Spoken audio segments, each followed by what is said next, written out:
while, no? Yung last project nyo together, I think magka 10 years na ata. Back in 2015. I love the prenup of, ni Dennis. And si Dennis, meron naman po kayong TV, no? Jen and Den. In that span of time, 10 years ago, ano na po yung difference ng character improvement or what have you discovered among each other na nagkakatrabaho ulit kayo ngayon? Ako po ngayon, mas napansin ko na dati kasi yung last projects din na ginawa namin lalo nung sa pelikula was Rosario, I think more than 10 years ago na rin. Napansin ko na pag nagmamature ka, katulad ng sinabi ni Direk, mas seryoso mo yung trabaho. Nung time na yon, naalala ko na sa shooting kami, lagi pa kami nag-aaway noon. Oo. Lagi kami nag-aaway sa set. Pero Buti ngayon, naman, heavy drama yung ginagawa namin. heavy drama. Pwede na rin. So ngayon, mas napansin ko na hindi na kami masyado nag-aaway. Mas nakokontrol namin yung emotions namin dahil mas mature na at professional kami at meron na kaming respeto sa isa't isa, mga trabaho ng isa't isa. Thank you. How about Jen? Pareho na sinabi ni Dennis, iba yung marami kang pinagdaanan eh. Simula nung mga bata pa kami, nagsimula kami mag-taping ni Dennis ng maraming iba't ibang klaseng show sa GMA. At kita namin yung pag-evolve ng character. Iba na kami ngayon magtrabaho, mas professional. Hindi na nga kami nag-aaway sa set. As much as possible, talagang... Sa bahay na lang po kami. Oo, manda ka mamaya pag-uwi. Hindi, gano'n na, mas nagiging professional na. Niisip na namin talagang mabuti na trabaho to. Hindi natin pwedeng isama yung personal na buhay natin dito o personal na problema natin dito. Kay Sam naman, nakatrabaho ko si Sam, ilang years ago na yun, Sam? 2014. 15. Si Sam naman, ako naman feeling ko, siya pa rin yung Sam na nakilala ko noon. Kasi mabait talaga siyang kasama, mabait siyang katrabaho, napaka-komportable ko sa kanya, napaka-professional, at hanggang ngayon, nung sinushoot namin itong pelikula, hindi pa rin siya nagbabago. Bukod sa mas magaling na siya ngayon. Wow! Wow, thank you. Yeah, like you said, the prenup, mga over 10 years ago. So, isa sa mga dahilan kung bakit tinanggap ko yung project na to was because of Jen. I really enjoyed working with Jen nung the prenup. And yun din ang masasabi ko, hindi siya nagbago. Like, she's just very open, she's very giving, she's such a pleasure to work with. So, yeah, I just like before, I really enjoyed working with her. And for the first time na magkasama kami ni Mr. Dennis Trillo, such a pleasure. I relate to him because I feel like we're a bit the same of medyo may pagka-quiet na introvert. Same kami na ganyan eh. But super bait, sobrang bait si Dennis. And it's been such a pleasure working with the two of them. And seeing them, kasi for me, it's hard na, di ba, yung sinasabi na parang, it's hard to mix work with love and a love life. But seeing them on set, parang, it's so easy for them. It's such a refreshing thing to see a married couple work together. It's so easy for them to work together. So wala, they're able to mix that so easily, you know. Thank you also Thank you for the po. question. Happy Valentine's Day. Happy Valentine's. Yeah, let's try to have a question from the other side of the room this time. Anyone? I'm sure. Yeah, there you go. Yes, hi, I'm Tessa Mauricio Ayora from the Manila Times. Hi to everybody, good afternoon. Congratulations again. I think pwede pa rin mag-congratulate kay Dennis for such a great job from Green Bones Thank in you. December. It's really a movie that has really hit all. So congratulations there. How does it feel to have worked on a light-hearted movie naman after such a heavy movie to do? Napaka-refreshing po ng pakiramdam. Nanggaling po ako sa Green Bones at sa Pulang Araw na parehong mabigat po yung tema. And masaya makatrabaho sa ganitong klaseng project, lalo na kasama namin napakagagaling na artista. Nandito po sila Miss Carmen Martin at yung mga kasama ko pa po dito. Talaga pong masaya dahil nakakapanibago, para ka lang naglalaro sa set.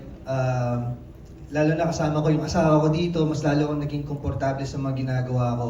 And first time ko makatrabaho si Sam Melby. na talaga namang napahanga din ako dahil katulad ng sinabi ni Jen, napakabait, napaka-professional at galing din na artista. Kaya yun, masaya ako na makagawa naman ng iba't ibang projects, iba't ibang genres. At ngayon, ito medyo light naman, kaya ayun. But besides that, I know that husband and wife producers are also producers of the movie. Nag-produce din ba kayo this one? We thought producers din sila. So this isn't from your movie company. Hindi siya kasali. Okay, sorry. Okay, let's try. Hindi pa po kami that out. producers nung Hindi pa po. ginawa namin ito kasi Ito, natapos po namin itong pelikula to last year. So it was before Green Bones Before Green came Bones. around. Okay, so we were under the impression po na producers din kayo and we wanted to ask that. But we'll save that for a movie they produce and star in together later. But my question again is for Dennis. Is it a good thing to know everything about your wife? And do you think malalaman talaga ng isang asawa everything about his wife? You can answer whether both in your character and also, of course, as wife to Jen, as husband to Jen. Sa tingin ko po napaka-importante na makilala mo yung tao na pakikisamahan mo habang buhay. Mahirap kung meron kang matidiscover na hindi mo gusto bago kayo magpakasal, pero kung nandun na kayo sa isang relasyon, nakatali na kayo at kailangan mo talagang alamin bawat isa para mas makabisado mo kung ano yung mga sumpong niya, kung paano siya pasisiyahin. Kailangan malaman mo yung mga kiliti niya, yung mga sikreto niya, kailangan malaman mo talaga.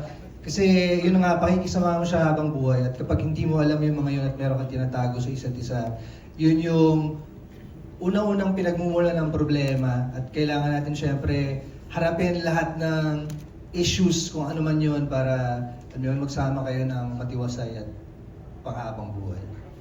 Thank you very much. So my question is, well, we know this is a light-hearted comedy, but yeah, merong medyo cheating involved. So my question is like, what are your views regarding cheating? Does it start when you actually do it, or is merely thinking or desiring another person when you're in a relationship cheating? Yeah, anyone can Sino answer. mamaya? Kasi ako na lang po, gusto niyo ako pong sasagot?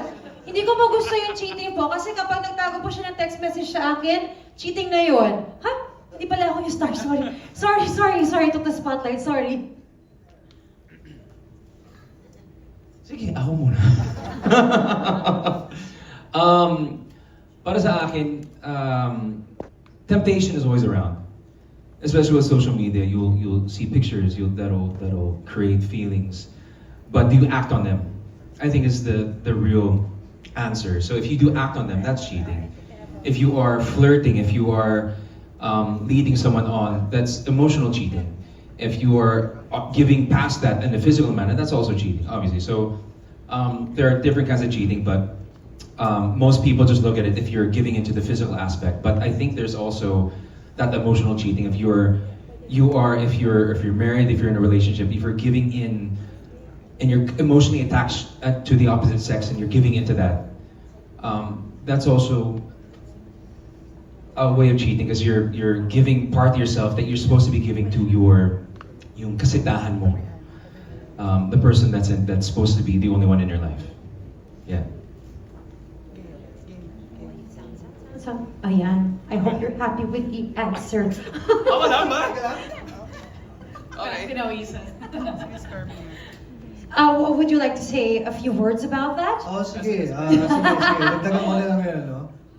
Siyempre, pag nasa isang relasyon ka, siguro napaka-importante na kahit ano pang relasyon yan, kung ano pang label yan, kailangan alamin mo palagi yung mga limitasyon mo, kung hanggang saan ka lang, dahil siyempre kapag lumabas ka doon, lumagpas ka doon sa mga boundaries na yun, talagang magkakaroon ng problema. So alamin mo lang kung saan ka lulugar, umayos ka ng tama, at alamin mo muna yung mga consequences ng mga actions mo bago mo sila pag-isipang gawin talaga. Very wise, o diba? I mean, I do know that the whole topic of cheating, especially, you can see a little bit of that in the trailer and whatnot. You really, it gets triggering for some people. But I guess same question, but I'd like to hear from our supporting cast members. How about si Miss Carmi naman po? What can you say about the question?